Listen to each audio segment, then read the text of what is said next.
My name is Sam Rutherford. I work at Arkansas Flag and Banner, and I was in the Vietnam War. Hey, I graduated from high school in 1971 in Kellogg, Idaho.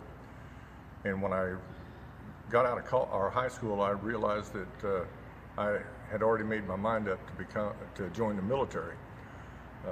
I left Idaho and went to see my father down in Oklahoma, and while I was there, I went to see the recruiters to decide which branch of the service I was going to go into.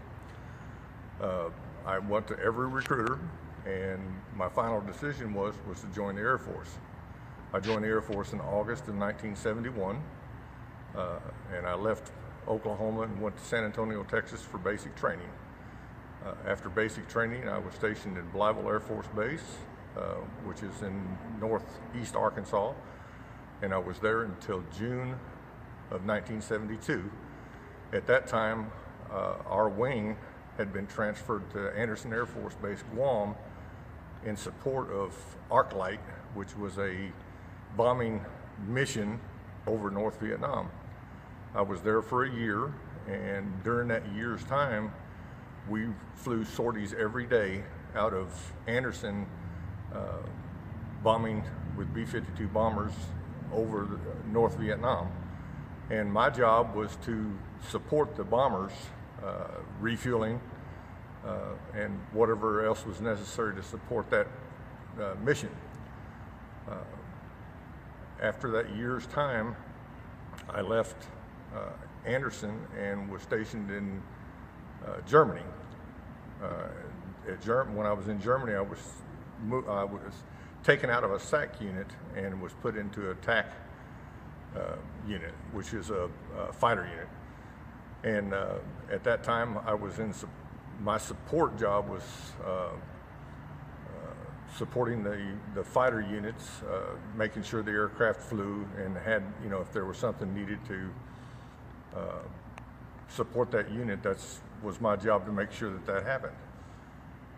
I was over in Germany for 2 years, and once I left Germany, I went to Peterson Air Force Base in Colorado Springs, Colorado, and at that time, my job was to support NORAD, which is the North American Air Defense Command in Colorado Springs.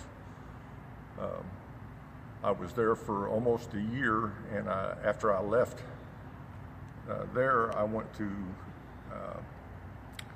Castle Air Force Base in California for flight school to become a boom operator on a KC-135 in-flight refueler. And I did that job until I decided to get out of the military in 1977. And the rest is history. I've had several different positions after I got out of the military, but my longest stint was here at Arkansas Flag and Banner, and I've been here for 23 years. It's one of those jobs that changes every day. There's no 2 days alike.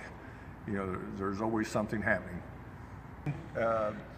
Flag and Banner relates to the Vietnam War.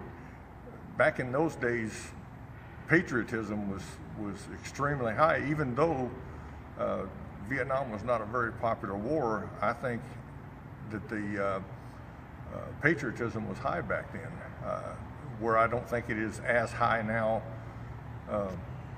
in my opinion. But Flag and Banner, of course, Flag and Banner wasn't in existence when I was in the military, but I think when there's a situation, the Flag and Banner is always there. During different crises, we were there to support patriotism. We printed flags, we made flags, and when we had them available when people were at their height of patriotism. So we served a purpose to the public.